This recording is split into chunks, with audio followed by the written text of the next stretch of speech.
Welcome, everyone, to our next installment of the history of England here at Orange Coast College. Kind of wish I had some good bumper background music for these intros, kind of like a podcast. I'll have to work on that in the future.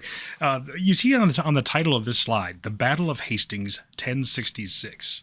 We're not really just looking at the one event. We're looking at the way that there was a situation that happened in England, which caused a huge shift in how England was run, the modernity of England when it comes to social classes and rule, and the connection of England to the rest of Europe in a way is going to happen because of this. It's not just going to be an island managed by the descendants of Saxon and Danish tribesmen, but now it's going to be something connected to Europe as a result of some event called the Battle of Hastings.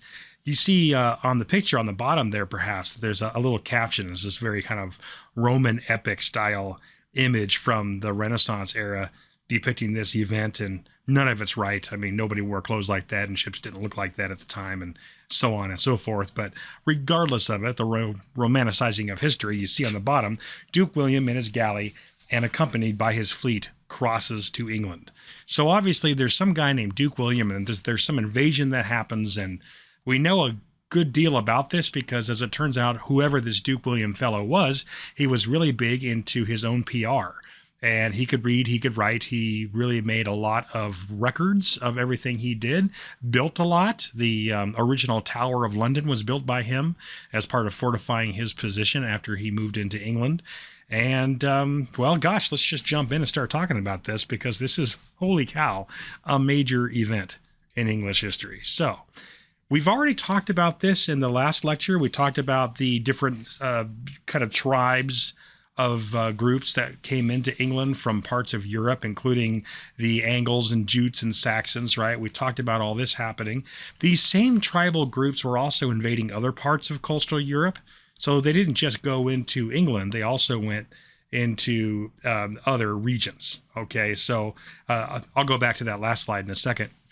So, for instance, you've got Anglos and Danes, different groups of Germanic tribes and Norse tribes coming into this part of France. This is a area of France known as Normandy. And it's the same area where World War II troops had to storm the shores of Normandy. You may have heard of that, but that all happens right along the same shoreline. So this is an area that seems to be prone to invasion over the course of history. Regardless of that, when you look at this, you see that there's Norse and there's Danes and Anglos and various other groups that go into this part of France as well. And that's going to become part of our next story as we move forward into English history. Okay, now to connect this all together, going back to this earlier slide, this is not something I'm asking you to memorize. I'm not going to test on all the different minutia of rulers that happened between certain people. We talk about, we had a whole thing on Alfred the Great, so we'll maybe test on Alfred the Great based on that lecture. And we're going to talk about a guy named Edward the Confessor in a bit, and Harold and Harald and William the First, and we might test on those guys a little bit. But I'm not going to test anybody on all these groups of people in the middle. Although they're interesting to study in their own right, they're pretty minor rulers that just did what they did for a few years at a time over the course of history. I think what is fun to look at, though, is they maintained England until the big things could happen. I guess we'll put it that way. They're kind of like President Calvin Coolidge. Nobody's ever heard of President Calvin Coolidge of the United States because he served at a time where there was really nothing going on. So he's one of many presidents where folks are like, what? There was a guy named Coolidge? That's all these guys right here in the middle between major rulers that were ruling at trying times. What I love is that this period of time had, of course, your Saxon pronunciations, and your kind of Beowulf era names right here. But also on top of it, you've got titles for people that the public gives to them, which makes me laugh. I love that. Edwig, all the fair, I guess he was really pretty, and Edgar the peaceful, and Edward the martyr, right? And then you come down, obviously he must have died in some horrible way. Ethelred II, the unready. Come on, that's fantastic, right? To be known as the unready. And then this is a Dane that came in and invaded and ruled for a while, just for a year, and he's Forkbeard. I mean, I think we all should have names like that, don't you? Have some sort of moniker name, and then just tell everybody that, hey, what's your name? Well, I'm I'm Bill Blue Shoes or something like that. Why not? Okay, we move on, and here's all the other rulers that kind of come in the middle of all these guys. We have more. Here's your Ethelred the Unready. It's the same guy. So starting here at 1016, we go down with this, right? We come down. Canute the Great, another Dane that took over, a guy named Canute, also the name of my wife's cat. Some guy named Harold, right? More Canutes. Edward the Confessor. Okay, good Saxon king, very powerful guy. Edward the Confessor's famous for invading Scotland and trying to subdue Scotland. He didn't do too well, but he tried. And he's also famous for trying to subdue the Welsh. And he's not super good at that either, but he does his best. And he's a pretty powerful king for his time, a very cunning fellow, 1042 to 1066. Then you'll notice that we have a couple of rulers right in the middle of 1066. They obviously don't last long. A guy named Harold II, and then some dude named Edgar, all right, who rules for about 2 years or 2 months. And that's it, right? So something happened here. Edward the Confessor, for people in this range of time, you've got somebody that actually rules for a while, rules for like 20 years. That's pretty good compared to a lot of these people with their lifespans at the time.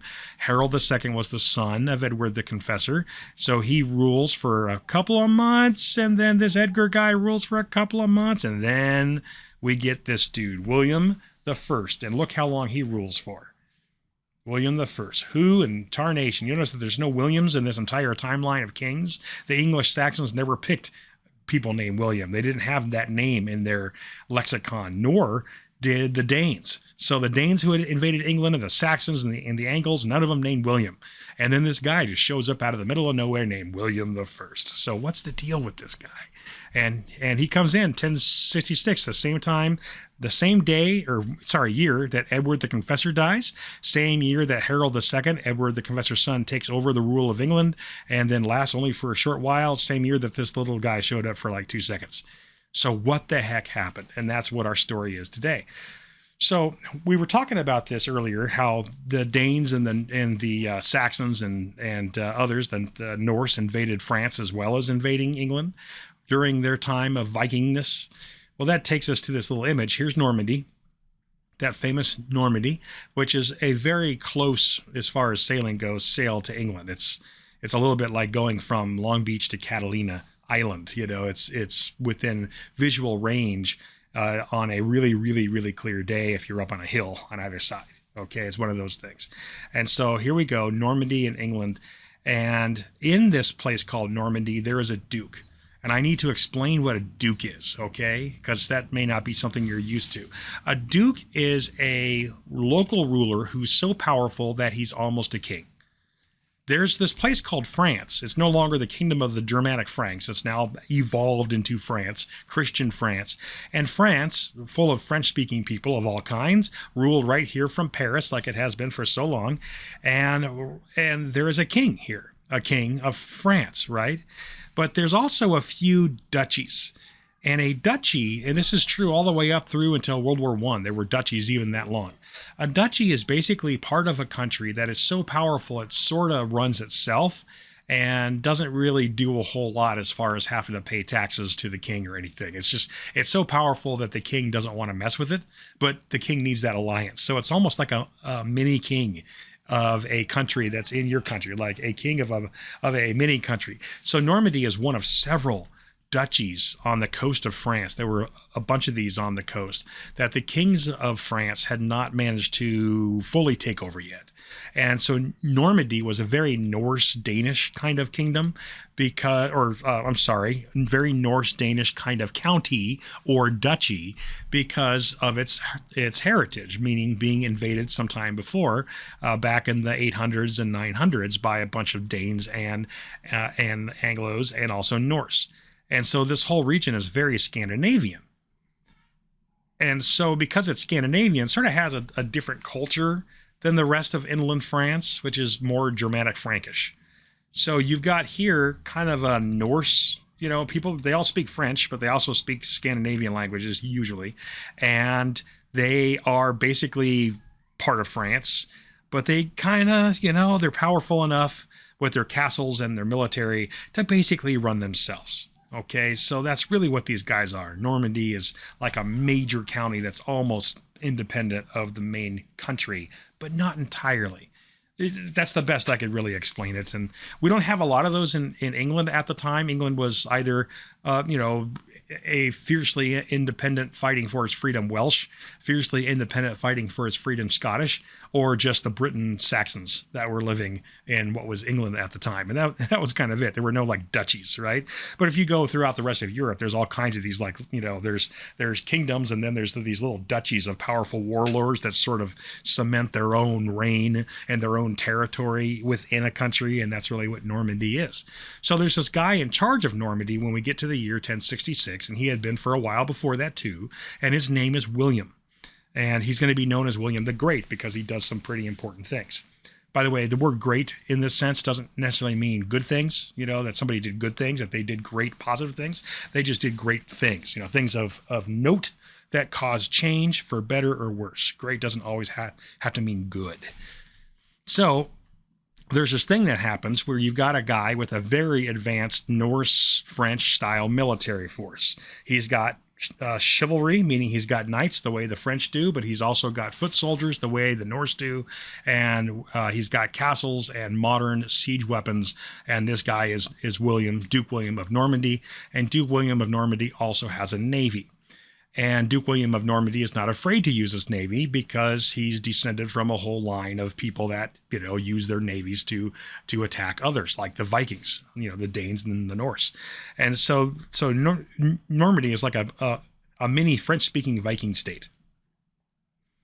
And this is the sort of stuff we're talking about, right? Cavalry, these kite shields. I don't know if you noticed this. These guys are all wearing shields. These were very common at the time. By the time we get to 1066, they were still round shields, but these sort of kite-shaped shields were common because they were really good to use on horseback. So if you had one, you would actually charge at the enemy with kind of one side, sort of sideswiping the enemy with your spear over the horse's head, kind of pointing at the enemy. And then your shield could guard your entire leg all the way up to your neck area. And then your helmet guards your head, right? So these shields were really good at facing the enemy as you charged past the front line of an enemy force. And you could bang into people with your shield, and your horse would help with that. And that's why these shields were basically kite-shaped. And sometimes foot soldiers used these kite shields too because they generally protected the body pretty well. And so here's a period image of knights using the kite shields and this kind of ring mail. It's a type of heavy chain mail, and foot soldiers doing the same thing. So very common armor of the time. However, in this image, you'll notice that there's one side that has foot soldiers and one side that has cavalry. And that gets us into a age-old question, how do foot soldiers stand up against cavalry when cavalry is used well? And we'll get into all that, okay? Here's another image of reenactors in England. I would love to go do this. This would be fun. Who are basically showing what it looked like to be in a military at the time. Not that different from our last lecture, showing you all the guys with their round shields. It's just that this one, you've got these more modern kite shields of their period, wearing basically Norman-style helmets and all the chain, right? Heavy iron chain mail, that sort of thing was very common at the time. So there you go. All right. Really good image of a Norman era military leader, somebody with a lot of money. Okay.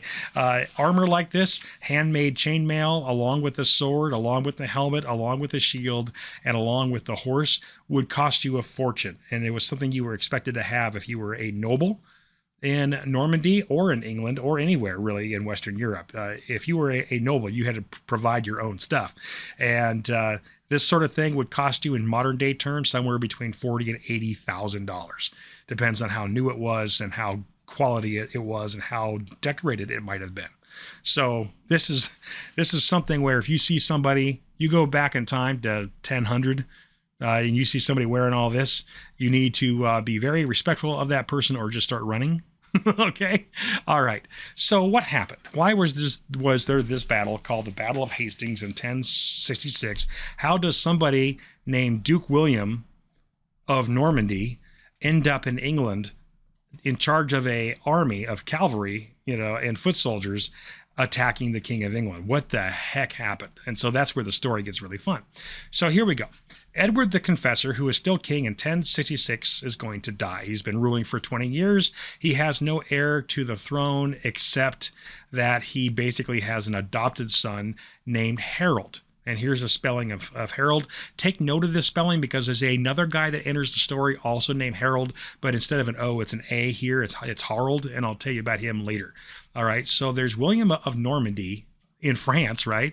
And some Saxon guy named Harold, the son of Godwin, Godwinson, who assert their claims over the throne of England when Edward the Confessor dies, when the King of England dies.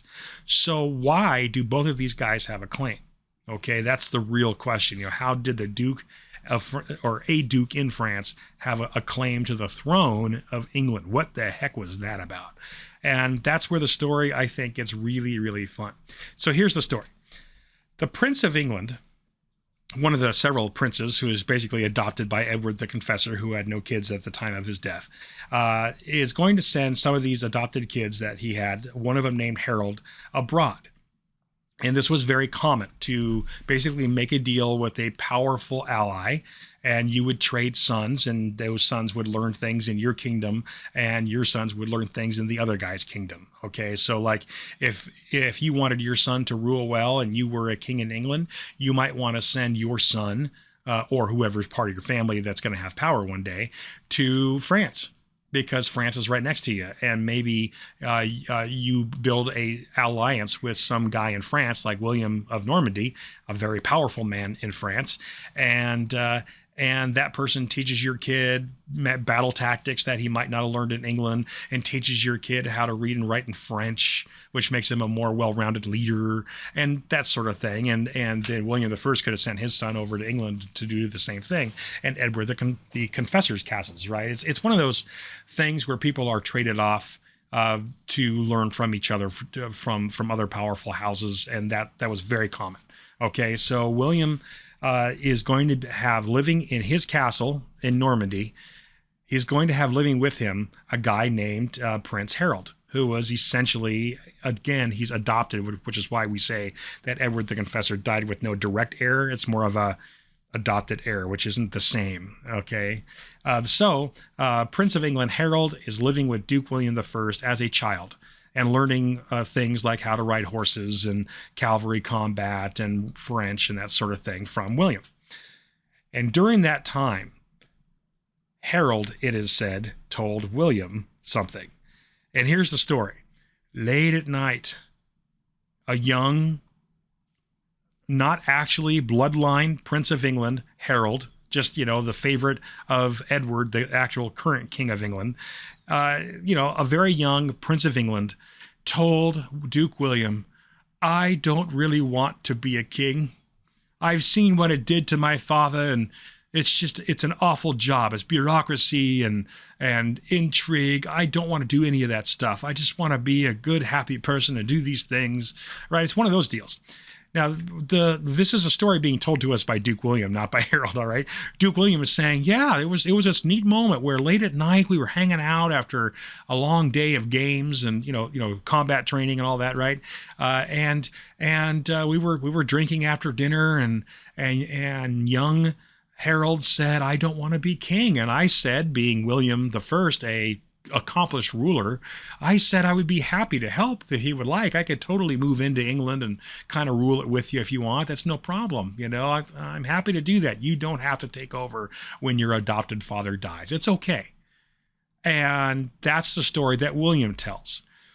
Harold never said that happened. In fact, Harold said that never happened when he heard William's tale. So Duke William maybe is making up a story that the adopted Prince of England, Harold, had told him that he could be the king, meaning Duke William had been told by the young Harold that Duke William could be the king of England when the dad, Edward the Confessor, finally died. That's the story.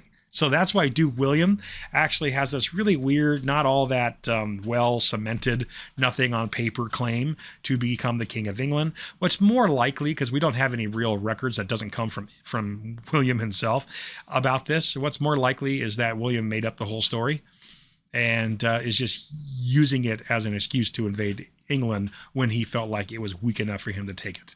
Okay, that's more likely what the story is, but Duke William tells the story, that he was promised England, when Edward the Confessor died. So this is what Harold is telling William. I don't want to be the king. And William says, I'll do it then. I'll take over for you. No worries, buddy. I got you. All right. Very suspicious story. Very suspicious. So who are these people, according to artists that probably didn't have no idea what these guys actually look like? These are images from the 1800s.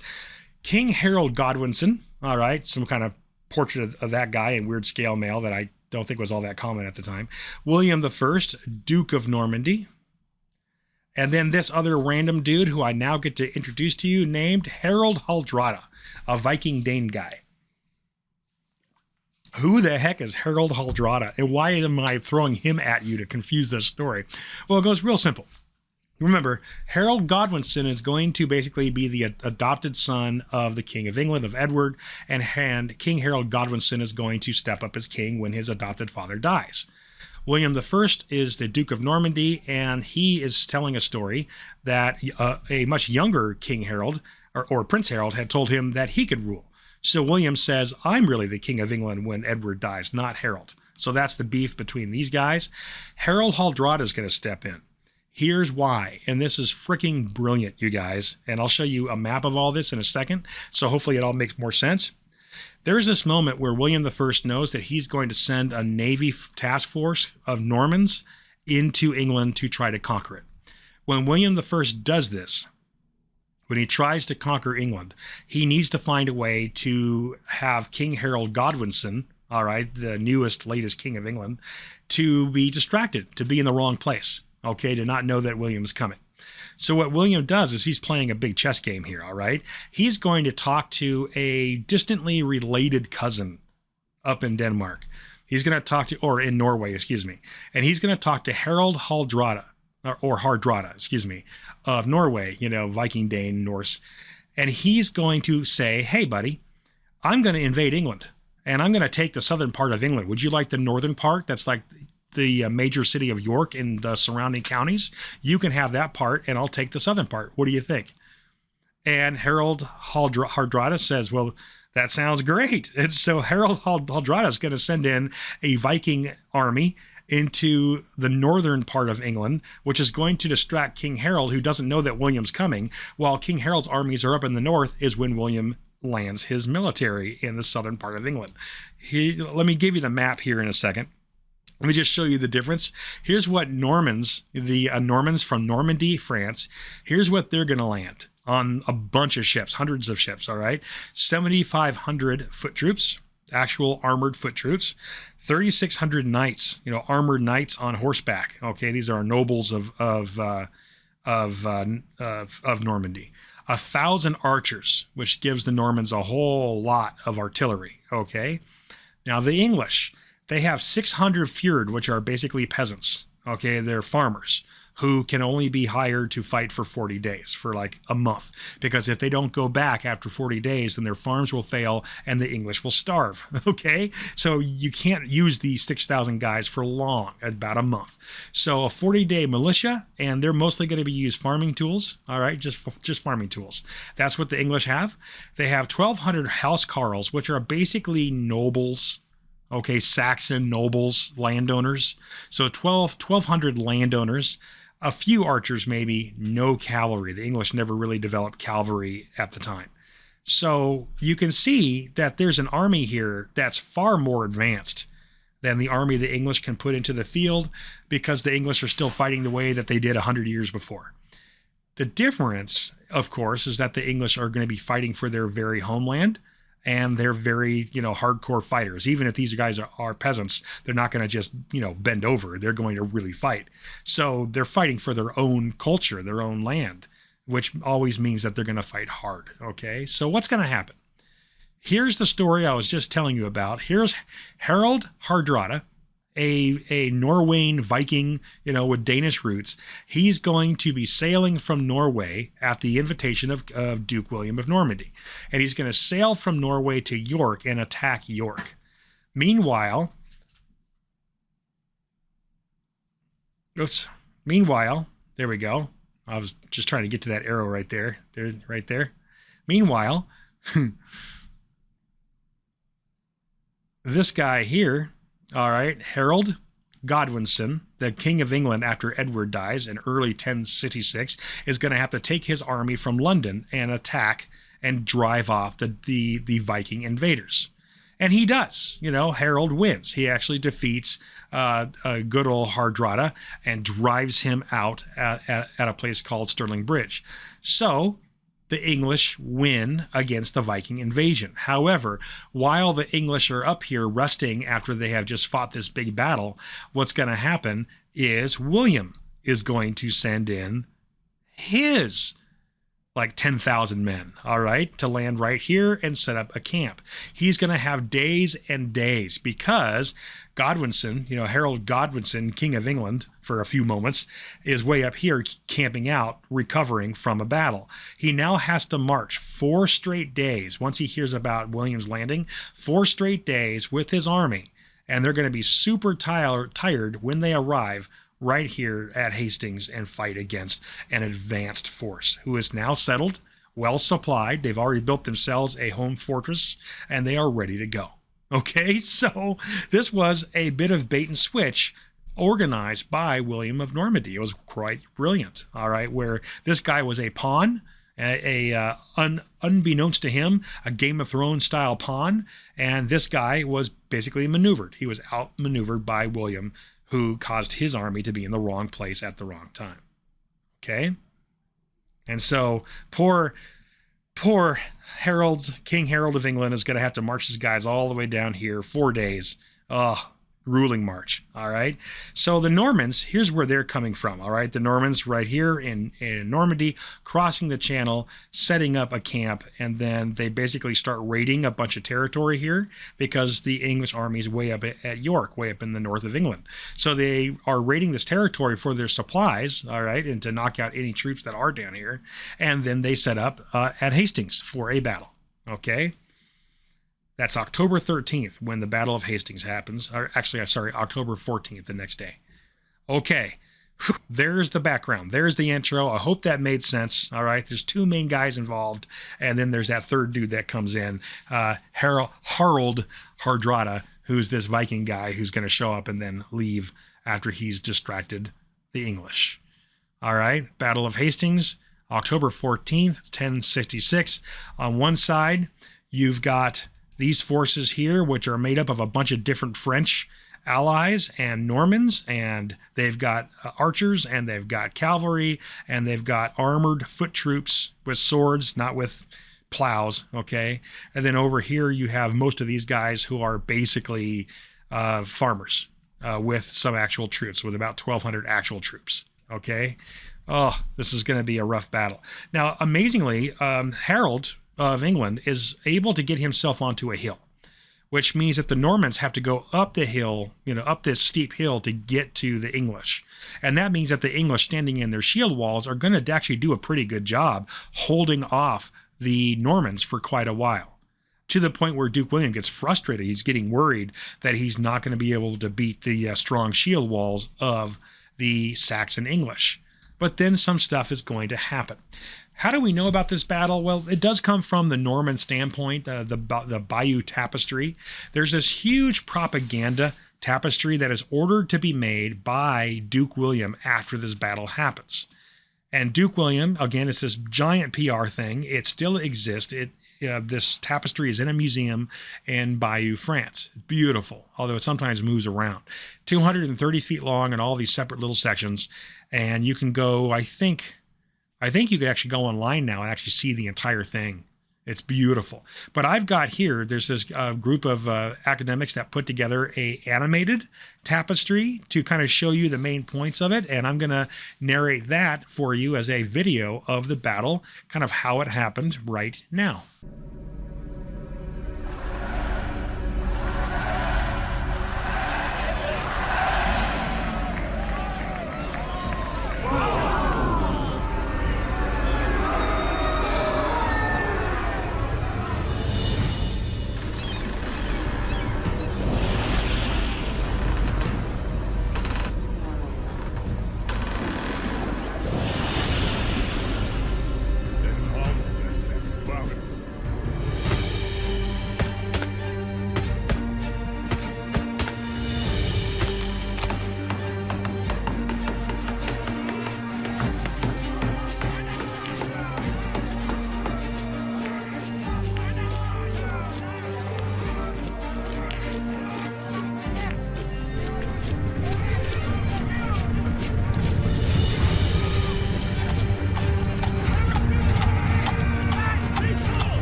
Okay, so with that said, I have to say that I do love this tapestry because it's the one way we know how the Normans thought about themselves, the colors of their clothing, the type of armor they had, the battle tactics, the haircuts, everything from their U.S. Marine style haircuts in many cases, all the way down to the kind of weapons they used and how they organized, the ships that they sailed. Everything is recorded in here, and it's super helpful to us as historians. It's just amazing. Anyway, what's the aftermath of the Battle of Hastings? Well, the English lose, and William I is now the ruler of England by conquest. He's the last guy to successfully conquer England, okay, from a separate place. So we don't have a lot of statistics here, but the Saxons are going to send all their nobles who didn't die at Hastings to surrender to William. William will be crowned King of England on Christmas Day. That's obviously December 25th of 1066. And he is going to use his advanced military and skill to later defeat the Scots and the Welsh finally. So he's going to actually push the Scots back, and he's going to be the first one to really successfully maintain control of the Scots and the Welsh on either end of England. All right, let's get to the significance of the Battle of 1066. William the Conqueror is the first and last invader of England from a foreign shore. Even Hitler couldn't do it. Completely reorganizes the English monarchy, the English social tiers, and tax system. The tax system was very different and not all that economic. Well, William is going to be able to reorganize the English monarchy to basically be very Norman. And that means that there's going to be a serious tax system based on what's called a Doomsday Book. The Doomsday Book, that sounds more ominous than it is. This is the word doom did not mean back then what it means now. All right, it's just a book of accounting, and what it accounts, is really a big census of everybody in England. How many people lived in England? What did they own? How much land did they have, if any? What kind of farming tools, weaponry?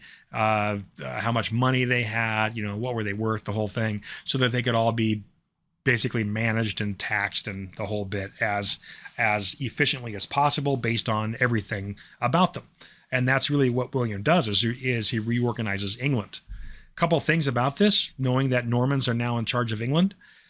There's a bunch of Norman castles that are going to be built. The English never built really long-standing castles until William of Normandy. No big, modern stone structures. They were all kind of wood, with some ransacked Roman stone walls and that sort of thing. So but basically, it's just, William modernizes the defense system of England in a very Norman French style. Okay. A lot of castles, including the original Tower of London. As I said earlier, the French language is now the language of the English monarchy and will be through the 1400s. I don't even know what I wrote there. 14. That's really weird. Pardon me on that terrible writing. Anyway, French is the language of the English monarchy. And what that means, folks, is that we now have this period of time where Saxon / Anglo / Danish / Jute language systems in Old English are now going to be infused with French accents and terminology. So now English, if you've ever noticed, English is a really weird language. English is now going to get a bunch of French words and French styles in it, and even articulations in it. Okay. So English is going to get even weirder. All right, as we move into Duke William's period. And in the modern day, of course, we have all kinds of English words thanks to these guys. All right. And yeah, it's true. If you wanted to be basically a noble, even if you were a Saxon noble, you had to learn French if you wanted to go talk to the Normans who are now in charge of your country. Okay. So Saxons, even nobles, are now a secondary class to the Norman rulers. So there's essentially the Normans who are in charge of the country, and then there's the original Saxons, or at least for a long time now, who are basically, they might be landowners, and they might be important to their people, and they help to organize the farms and stuff still and everything else. But the Saxon people of England are now an underclass. They are not the rulers of England anymore. They've lost it. Okay, so there's a lot of there are tales of discrimination that happened there and a lot of other problems. And there's this movie that kind of was showing us through some modern ideas of the 1950s. There was this movie called Ivanhoe based on a book that was written 100 years before. And it basically captured the idea, this concept of during the Robin Hood era and King John II and all that. King John II was a Norman descendant. He was a French-speaking English king who was not very popular, and it created this upswelling. This is like 150 years later, creates this upswelling of English Saxon sentiment against the Norman rulers. And there's some rebellious spirit at the time when King John II was king of England, same time as Richard and all those guys. And that resulted in a lot of, kind of like revival of Saxon resistance against the Norman rulers. And that leads us to stories like Robin Hood and Ivanhoe, people who probably didn't actually exist, same as Arthur. It's kind of great stories that came up through time, but are never proven by anybody. So we may watch this. This may be something we actually do on as an extra credit project that everybody can log in and watch Ivanhoe with the 1950s version. There is one that was made in the 90s, a miniseries, and it's great. It's really good, but it's really slow, very mid-90s, somewhat boring. It's really, it's hard for me to justify showing it to a class, for the time. But the 1950s epic movie, very 50s style, that's great. So we might show that for extra credit, and you can get an idea of the Norman versus Saxon kind of sentiment that was going on here. And it was going on since Duke William conquered the country. I'm not going to make you do a new map this week. I'll give you one next week, because that's when, the real map is going to be more cemented in its style. But here's what England looks like now. Okay, remember, when we get to 1066, Duke William comes from here, from Normandy, and conquers England.